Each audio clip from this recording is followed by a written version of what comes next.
Okay, today we'll be removing and replacing a WearWolf 420mm shroud, and this is the tooling we'll need. So I've got a 3/4 drive impact wrench, bar, copper hammer and some anti-seize which we'll need for the installation. So we start by removing the 3/4 drive lock, which we use our bar to loosen off the lock assembly. Then we can proceed with our battery powered impact wrench to remove the pin.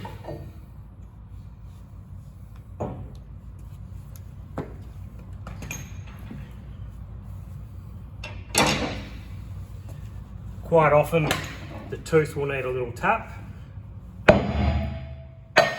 Ensure you're using a copper hammer. Tapping the tooth compresses the piston. Use our pry bar to remove the keeper plate and the body of the lock. Next, give our shroud a tap to loosen off the boss, and we can remove the shroud from the lip plate.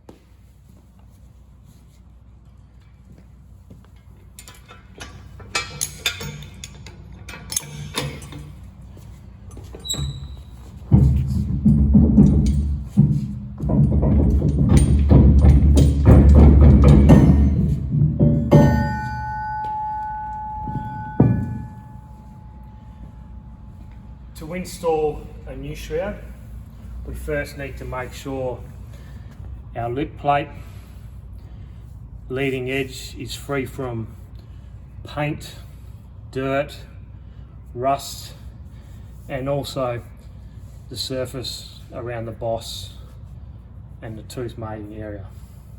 Once that's clean, we make sure our tooth is free from debris and is nice and clean, ready to go on our lip plate.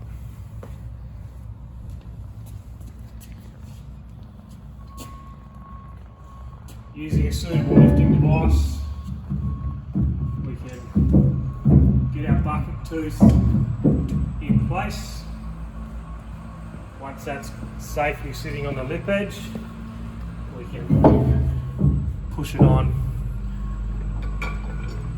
so it's correctly mated onto the bucket.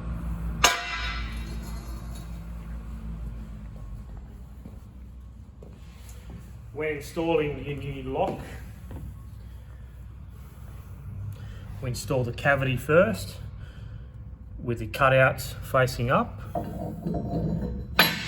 and we push that forward to the front of the lock cavity.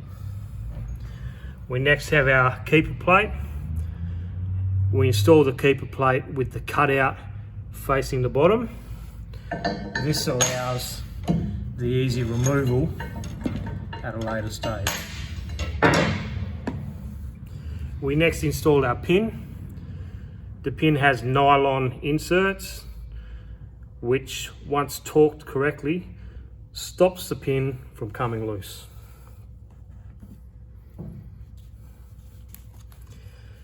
We make sure we add some lubricant, or what we call anti-seize, to the thread and to the pin, and we install that by hand into the lock cavity.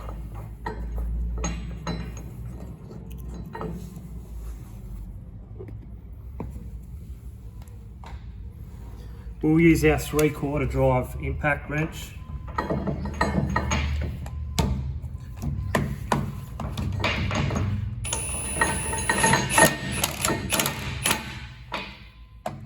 to tighten up the pin.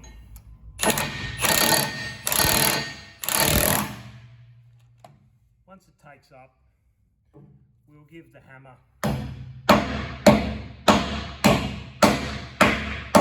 give the lock a tap. We'll give the tooth a tap to make sure it's correctly mated. And we'll continue with the torquing procedure.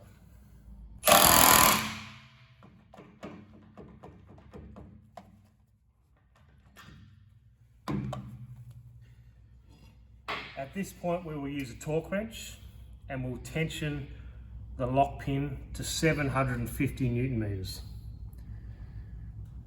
Once the machine goes to work, we must ensure that all locks are retensioned every 12 hours until they no longer need retention, which usually takes about 48 hours. Yep.